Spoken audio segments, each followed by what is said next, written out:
This is The Extra Point, an Arizona's Family Originals podcast, sponsored by your Phoenix Suns.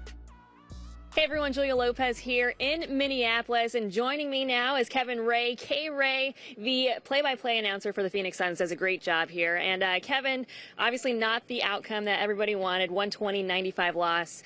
What do you take away from Game 1? Well, you take away first and foremost, I think, the response from Minnesota that everybody expected, considering the not just 3 losses at the hands of the Suns, but how significantly they were beaten down in those 3 regular season losses.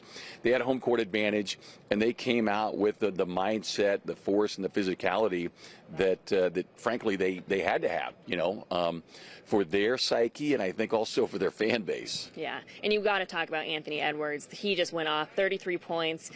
A couple threes over Kevin Durant as well. Just what did you think of his performance against the Suns? Well, I'm going to say that I'm not surprised. I know that Suns fans, were so happy and delighted at the way the Suns had been able to bottle him up in the regular season. But this is a young man who is supremely confident, supremely talented. You go back to last season, even though they got beat by Denver, he averaged better than 31 points per game. So, I wasn't stunned that he got going. I think the biggest thing is what his energy brought to the other guys. Yeah. No, that's right. And he said after the game that was the best moment. I know they were going back and forth. He was saying some things to KD after that huge 3, and he said, that was the best moment of my life. KD is my favorite player of all time. So that's a lot of respect there, too. It really is. And, look, it was fun to kind of watch KD's response, because he could kind of only chuckle because he's such a student of the game. Speaking of Kevin, and he has kind of watched and admired the growth and maturation of Anthony Edwards. He knows how extremely talented he is.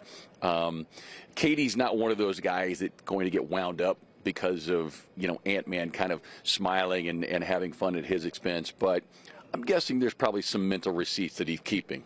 That's right. And then this was the first time we saw the Big 3 in the playoffs. It was their debut. Just what did you think of the overall performance, and what do you think you want to see in Game 2 from them?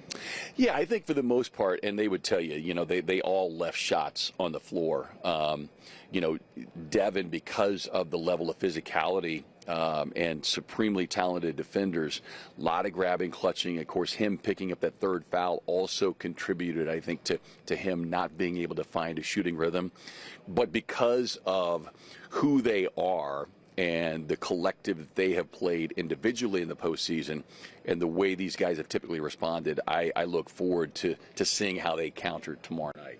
And we got to talk about the physicality of this team. Obviously, the Timberwolves are bigger, stronger, and Suns were out-rebounded 52-28. So how do they, maybe toe the fine line, not getting all the fouls, but also just, going toe-to-toe with them? Yeah, the biggest thing is, you have to deliver that first blow.